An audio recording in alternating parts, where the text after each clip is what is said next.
J'ai choisi d'être le parrain du Congrès mondial de la bio, tout simplement parce qu'on me l'a proposé, et que pour moi, c'est un honneur d'avoir été pressenti pour être ce parrain.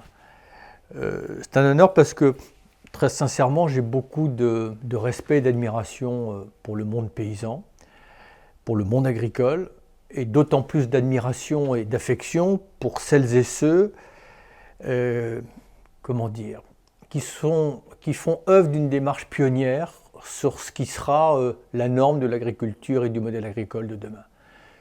Ceux qui ne se résignent pas dans une forme de facilité et qui développent un mode de production qui ne se fait pas sur le dos du vivant et le dos de la nature.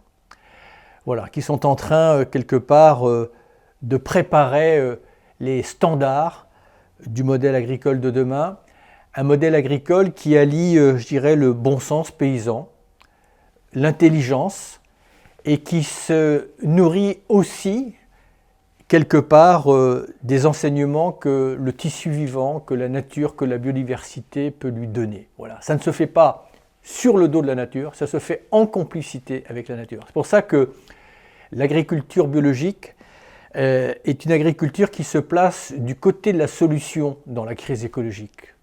Le modèle agricole, chacun le sait, au-delà de la contribution essentielle qu'il a apportée et qu'il apporte pour permettre à chacune et à chacun de se nourrir, peut, dans la crise écologique, être la cause d'un certain nombre de désordres, dans l'érosion de la biodiversité, dans la dégradation des sols, et je dirais même dans la crise climatique.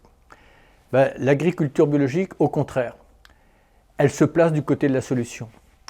Au-delà de répondre à ce besoin de nourriture, l'agriculture biologique est la solution pour préserver, même pour reconstituer le capital de biodiversité, et elle est la solution également pour endiguer ou en tout cas essayer de contenir les effets du changement climatique.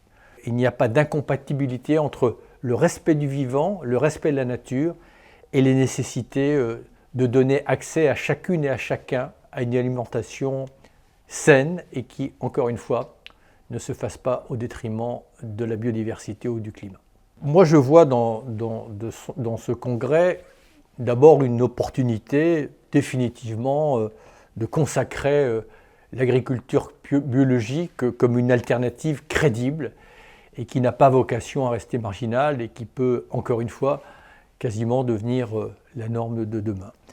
Parce que la démonstration est faite, on a suffisamment de recul, il y a suffisamment d'expérience, notamment dans notre territoire, qui montre que cette agriculture a toute sa place pour combiner les enjeux sociaux, économiques et écologiques. Et quelque part, au moment justement où il y aura une certaine attention, notamment sur la biodiversité, parce que quasiment simultanément, il y a le congrès de l'UICN à Marseille, eh bien, l'agriculture biologique pourra aussi faire la démonstration qu'elle peut se placer là aussi du côté de la biodiversité, dans cette alliance qu'elle l'incarne au quotidien avec le vivant. Voilà. Donc c'est un moment de consécration, mais c'est aussi un moment de mobilisation et c'est un moment de démonstration pour montrer au reste du monde que ça marche.